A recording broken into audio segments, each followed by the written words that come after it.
Good evening, everyone. How are you?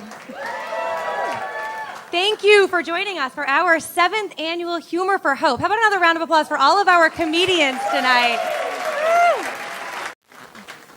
So I'm Irene Branch. I'm the Chief Development and Evaluation Officer at the Hope Program, and this is the 6th time I've been here to stand with you and talk to you after Humor for Hope. I'm so appreciative that all of you are here.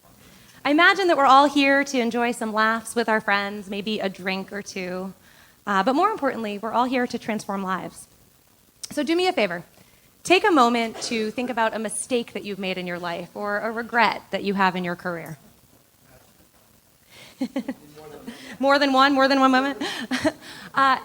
Now imagine if that one mistake had the power to stop all of your hopes and dreams in their tracks. Imagine if that mistake were part of the public record, or if you were asked about it on every single job interview.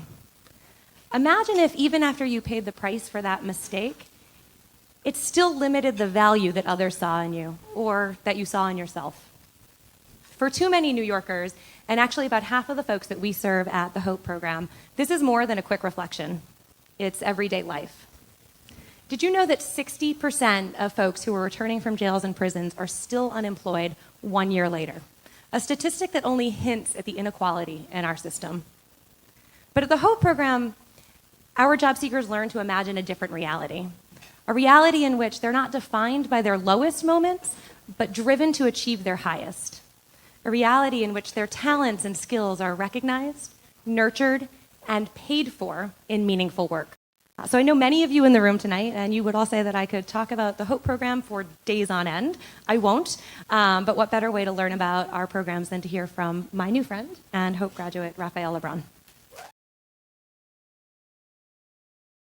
I'm really grateful and thankful for what the whole program did for me, and for the people that's in this audience that fund this program and do whatever. I really appreciate y'all for doing that and giving back to people, because people like me that came to y'all program without no type of sense of, I had me like I was broken down, like I had no hope left.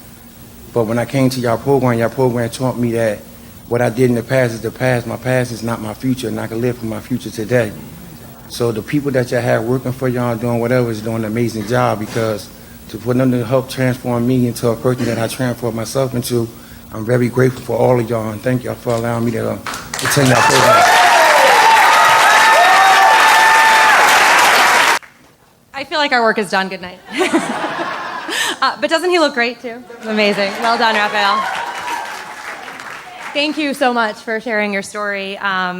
Earlier I asked all of you to imagine a time that you had made a mistake in your life. And now I want you to imagine a world in which folks who make mistakes have the opportunities to overcome them and to build bright new futures like Raphael did. They can. They can, and we've just heard that they do, with our support. So in the year ahead, while Hope is continuing to serve folks with diverse backgrounds and barriers, we are doubling down on our commitment to helping people coming back from the criminal justice system. We just received a grant in the amount of $1.8 million. The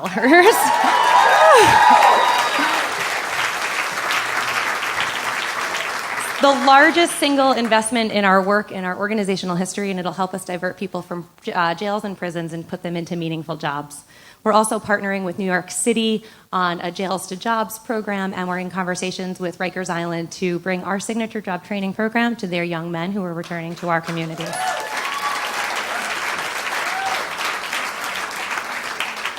The time for this work is right now. Local communities nationally, and particularly in New York City, are changing the way we think about criminal justice.